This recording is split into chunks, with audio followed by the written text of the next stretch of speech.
Boeing's F-15EX Eagle II has drawn a lot of attention in recent years thanks to its incredible air-to-air lineage and a big boost in 21st century warfighting capability. I mean, we're talking about taking the most prolific air-to-air fighter of the last half-century, combining it with the air-to-ground chops of a fighter-bomber that can carry more ordnance into the fight than the B-29 that dropped the atom bomb on Japan, and then reinforcing its airframe to withstand upwards of 12 Gs, adding an advanced fly-by-wire control system that can push the jet to its hairiest limit over and over and over without issue, even more powerful engines, and a directive to blow anything and, well, everything out of the sky that isn't meant to be there. To put it bluntly, the F-15EX Eagle II isn't stealth because it wants you to know that it's there. Like the Patriots offense in the Brady years, the Eagle II is plenty predictable. It's just so damn good at what it does that you can't stop it anyway. And I'm a Bills fan, so imagine how it hurts me to say that. And while we've spoken at length in the past about how the Eagle II's advanced radar, potted infrared search and track capabilities, and ability to carry oversized weapons could all make it an unparalleled missile truck for forward advancing stealth fighters in a high-end fight, there is a solid chance that where the Eagle II really shines in a 21st century near-peer war might be right here at home, using this incredible aircraft not as a sword, but rather as a shield. So let's talk about using America's fastest, meanest, and biggest payload-carrying fighter as a roving air defense asset tasked with a fight America has never seen before, stopping enemy cruise missiles from striking deep inside the American mainland. I'm Alex Hollings, and this is Air Power.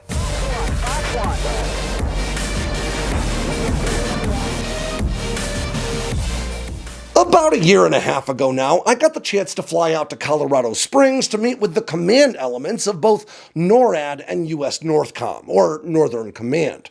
Now, these co-located command elements are collectively tasked with defending North America, and specifically the United States, from foreign threats, with NORAD operated in partnership with Canada to control the airspace over our corner of the globe, and NORTHCOM considered the combatant command tasked with America's homeland defense. And while the conversations I had there were enlightening, it was a statement that was literally painted on the wall that really burned itself into my subconscious, because it wasn't just the overarching theme of my visit, it was also something of a revelation for me at the time. That statement was as simple as it was troubling.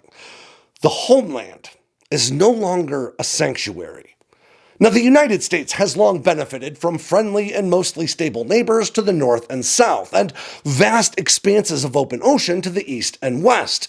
And when you combine those geographical barriers with the topography of North America itself, the United States has evolved into something of a fortress nation that's pretty immune to large-scale invasion.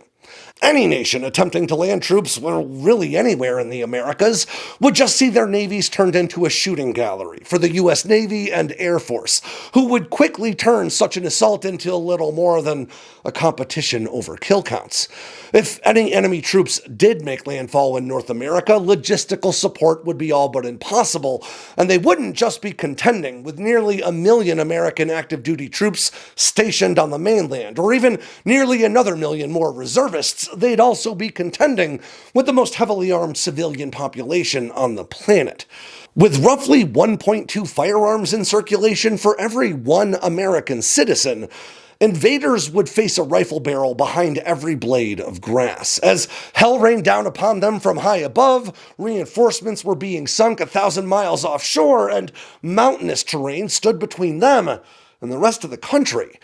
But this insulation from the ravages of war has also resulted in an American populace that, by and large, has never had to face the tragedy, loss, and hardship of large-scale conflict in the way other nations have. And while I might be reluctant to say that Americans are soft, there is no denying that, to the majority of the American people, warfare is an away game that's played by a small team that they're usually barely even aware of. And believe it or not, it's in that comfort that the US military has worked tirelessly to provide that adversary nations like China and Russia now see opportunity. Because despite the immense capability they know the American military can bring to bear anywhere on the globe, it has become clear that the fastest way to curtail America's appetite for conflict is to compromise that sense of distance, that safety, and that comfort. Or to put that another way, a successful offensive of any kind against the mainland United States could potentially throw entire swaths of the nation into temporary, but nonetheless tragic disorder. And depending on the scale of that attack, it could even limit America's ability to respond at home or even to fight abroad. Attacks on the American energy grid, as one easy example, could leave people without heat, cripple supply chains, leave grocery stores bare, overwhelm hospitals, and lead to the deaths of thousands, if not more. And while we might be inclined to think that Americans would band together, fueled by righteous outrage to fight back with unmatched ferocity, it's really important to remember that without communications, banding together isn't even really an option. Instead, local populations would be left trying to fend for themselves, with little or no awareness of what's even going on elsewhere in the country, let alone in the world. And as you might imagine, the American people wouldn't stomach that sort of thing for very long before they started questioning the foreign policy decisions that led to the attack. And that is exactly what military planners in Russia and China are counting on. They know they don't need to land troops in San Diego or Boston to defeat the American military machine.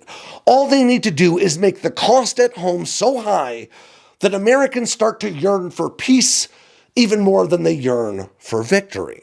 And modern technology has made that an arguably simple enterprise.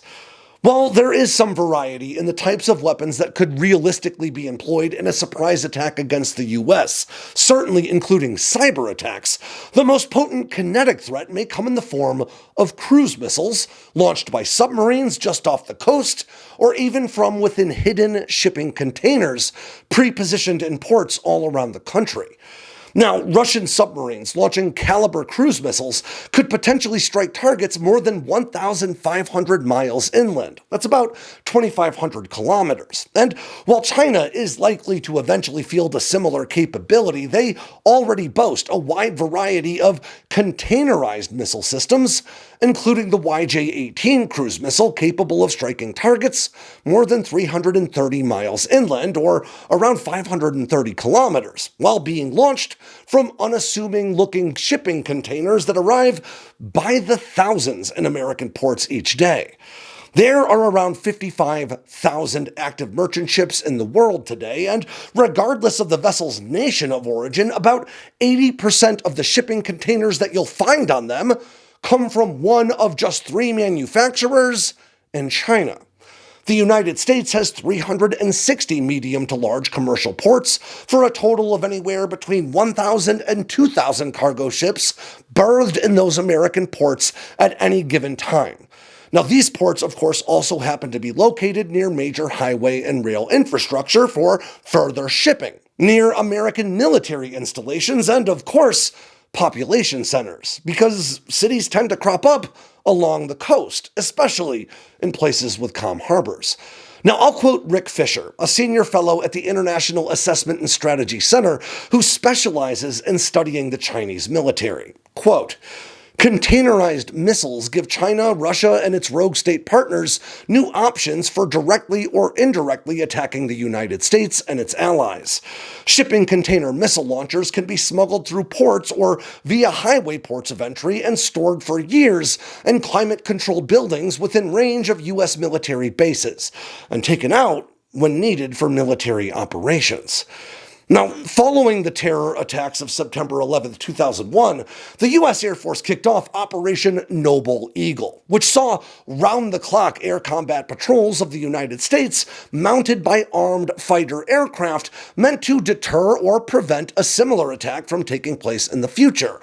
But over time, those active patrols gave way to keeping fighters on alert status, meaning having a handful of fighters always armed and ready to scramble if a threat were to present itself on radar. Now, during the Cold War, the US kept fighters on alert status across around 100 installations, and by 9/11, that number had dwindled to just 7. And by 2004, the number had swelled back up to 18, where it stands today, notably using much more capable aircraft. However, also by 2004, Air Force officials, like now former NORAD Commander General Ralph E. Eberhart, began sounding the alarm, not about the threats posed by hijacked airliners or adversary bombers, but about long-range cruise missiles in particular. And at the time, a group of recently upgraded F-15C Eagles out of Alaska, equipped with new active electronically scanned array radars, were seen as an important first step toward fielding a truly effective means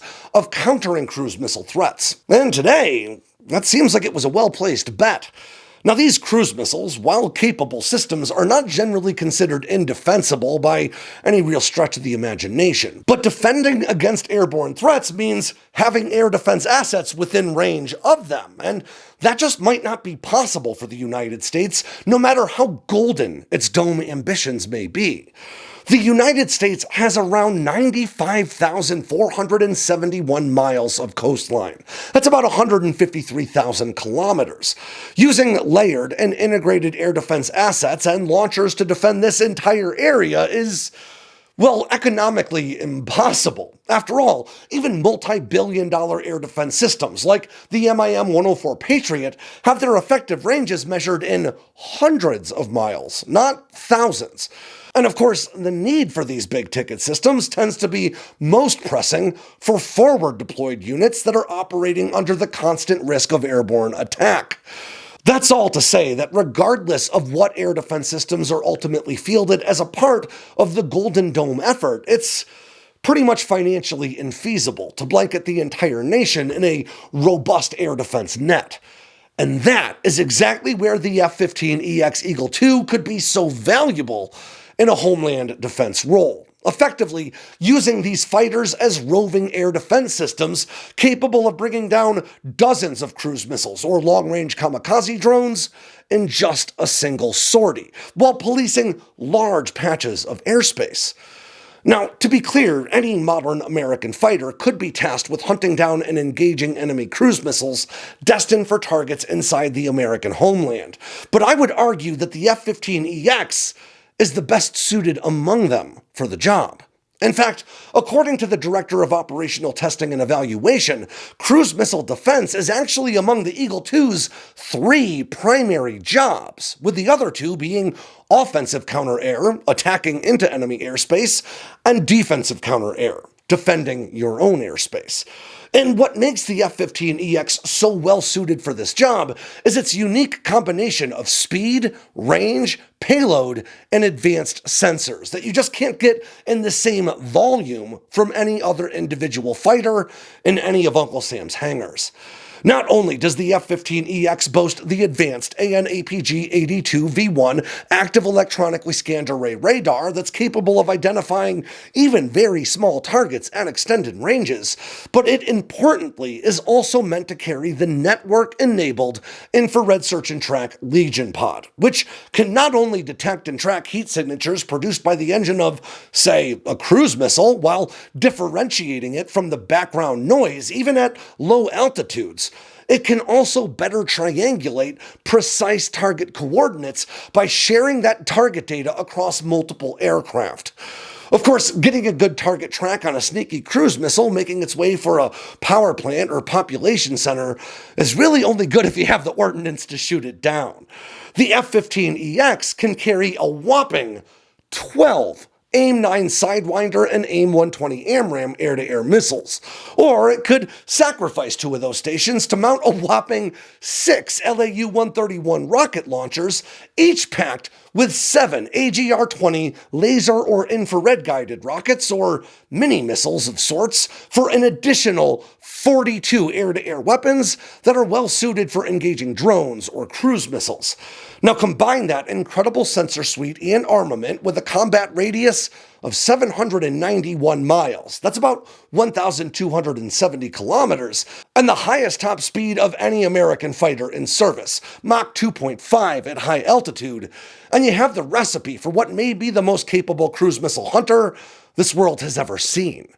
But hunting for cruise missiles in the vast skies over the US isn't just a challenge for the hardware. It's also an incredible challenge for pilots and weapons systems officers, or WISOs, that sometimes ride in the back seat. So, training for this job is just as important as having the right equipment. And that is where Eagle crews have gotten some help from another aircraft that some might not even realize is still flying: the F-117 Nighthawk. Despite formally being retired in 2008, people have been seeing Nighthawks in the sky of the American Southwest for years now, but it wasn't until 2021 that Air Force Lieutenant General Michael Lowe, the director of the Air National Guard, confirmed with the public that these stealth jets have been serving as surrogate cruise missiles for Air National Guard F-15 pilots to practice finding, chasing, and eliminating, among other missions these Nighthawks are flying. Now, using F-117s instead of target drones like the BQM-167 for these exercises comes with some really big advantages, because not only is the Nighthawk exceedingly difficult to spot on radar, it can also just fly back to the start and reset after being intercepted to start the whole exercise over again and maximize training opportunities. Now, these shadowy jets have been used for other training programs as well, but Lowe was pretty emphatic in declaring them as the perfect platform for cruise missile defense exercises. And to be clear, this idea of using fighters like the F-15EX as roving air defense platforms is already baked into the broader Golden Dome air defense concept. In April of last year, retired Air Force General and Nebraska Representative Don Bacon emphasized the role fighters will have to play in the Golden Dome. And those points were later reiterated by NORAD and NORTHCOM Commander General Gregory Guilleau. I'll quote him now. Quote, "As we envision the entire network, it would include space-based AMTI, Airborne Moving Target Indication, which would detect and track aircraft and cruise missiles, a land-based capability such as over-the-horizon radar, and certainly fighter aircraft with capable interceptor missiles to defeat cruise missiles." And this mission is not without precedent at all. As we've discussed in the past, American F-15E Strike Eagles and F-16 Fighting Falcons have already gained valuable experience hunting down and engaging kamikaze drones and similar targets over the Middle East in recent years, with one engagement in April seeing 80 Shahed-style drones down by a combination of American fighters and local air defense assets.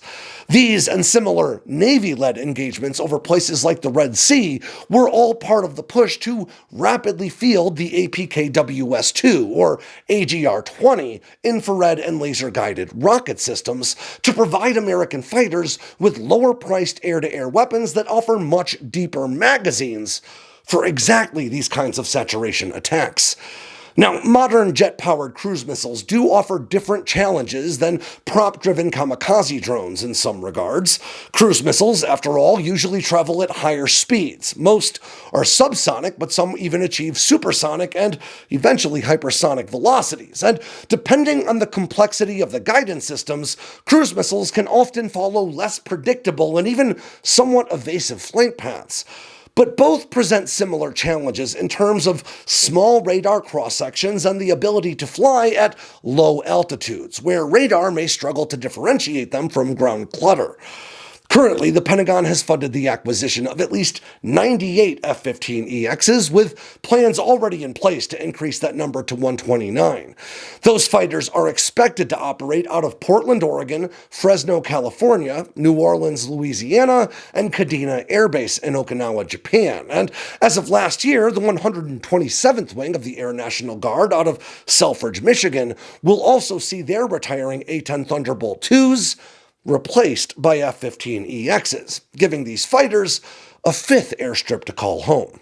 Now, aside from those A-10s, the vast majority of delivered F-15EXs will replace the Air National Guard's retiring 108 F-15Cs and 8 two-seat F-15Ds. The Air National Guard also has 257 single-seat F-16Cs, 36 two-seat F-16Ds, 20 F-22 Raptors, and 42 Runway Queen F-35As at its disposal, at least according to the 2025 Air Force Equipment Almanac.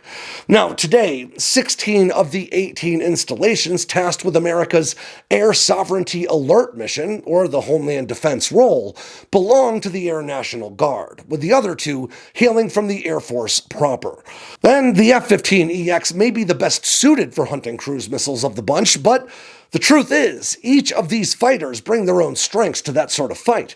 The F-22 Raptor's incredibly capable AN/APG-77V1 active electronically scanned array radar is still considered to be among the best air-to-air targeting assets on the planet, and the entire Raptor fleet is currently undergoing a significant upgrade that includes, among other things, infrared search and track targeting capabilities very similar to those delivered by the Eagle II's Legion pod.